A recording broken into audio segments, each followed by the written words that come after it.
Mr. President. Senator from Maine. Thank you, Mr. President. Mr. President, I come to the floor to discuss the Defense Authorization Bill and the Don't Ask, Don't Tell provisions included in it. Let me start by making my position crystal clear. I agree with the Chairman of the Joint Chiefs of Staff, Admiral Mike Mullen, that the Don't Ask, Don't Tell law should be repealed. It should be repealed contingent upon the certifications of the President, the Secretary of Defense, and the Chairman of the Joint Chiefs of Staff that its repeal would not have an adverse impact on military readiness, recruitment, and retention. And those are, Mr. President, exactly the provisions that are included in the Defense Authorization Bill. My view is that our armed forces should welcome the service of any qualified individual who is willing and capable of serving our country.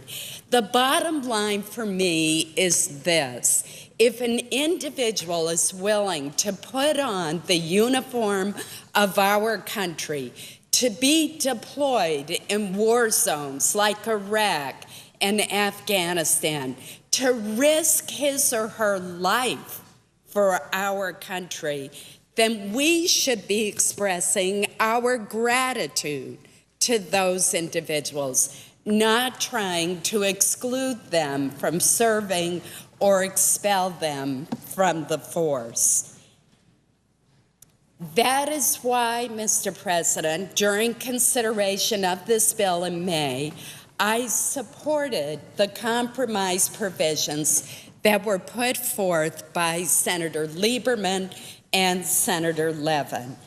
At a previous Senate Armed Services Committee hearing, I asked Admiral Mullen if there were any evidence at all that allowing gay and lesbian troops to serve had harmed military readiness in those countries that allow their service now.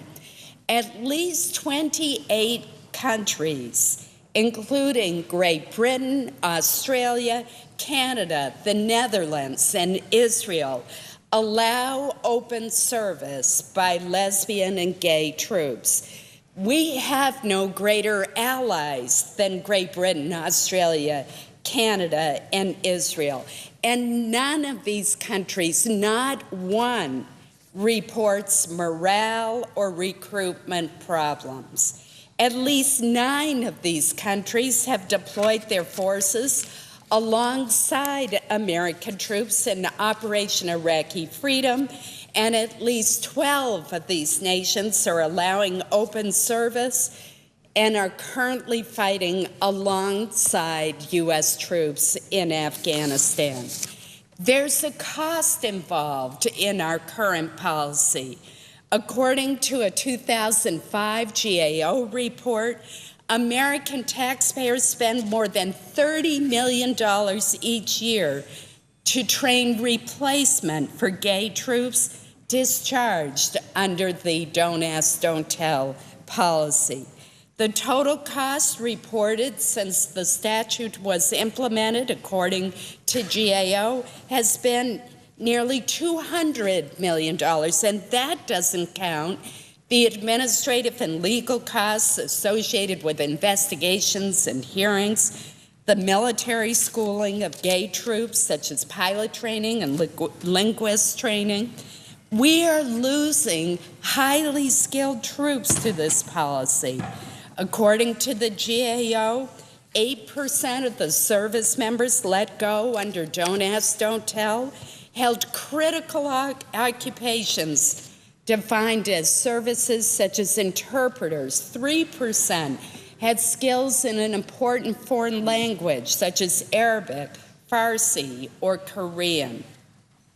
More than 13,000 troops have been dismissed from the military simply because of their sexual orientation since President Clinton signed this law in 1993.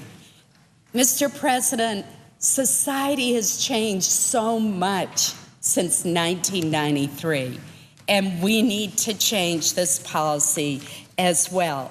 But let me say, Mr. President, that I respect the views of those who disagree with me on this issue, such as the ranking member of the Senate Armed Services Committee, Senator McCain. And I will defend the right of my colleagues to offer amendments on this issue and other issues that are being brought up in connection with the Defense Authorization Bill. And there are many controversial issues in this bill. They deserve to have a civil, fair, and open debate on the Senate floor. And that is why I am so disappointed that rather than allowing full and open debate and the opportunity for amendments from both sides of the aisle, the majority leader apparently intends to shut down the debate and exclude Republicans from offering a number of amendments. This would be the 116th time in this Congress that the majority leader or another member of the majority has filed cloture rather than proceeding to the bill under an agreement that would allow amendments to be debated. What concerns me even more is the practice of filling up the amendment tree to prevent Republican amendments. And if that is done on this bill, it will be the 40th time. Now, Mr. President, I find myself on the horns of a dilemma. I support the provisions in this bill. I debated for them. I was the sole Republican in the committee that voted for the Lieberman-Levin language on Don't Ask, Don't Tell. I think it's the right thing to do. I think it's only fair. I think we should welcome the service of these individuals who are willing and capable of serving their country.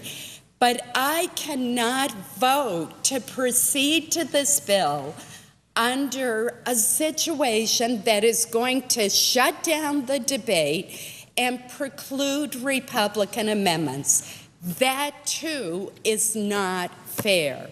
So I'm going to make one final plea to my colleagues to enter into a fair time agreement that will allow full and open debate, full and open amendments to all the provisions of this bill, including Don't Ask, Don't Tell, even though I will vote against the amendment to strike Don't Ask, Don't Tell provisions from this bill.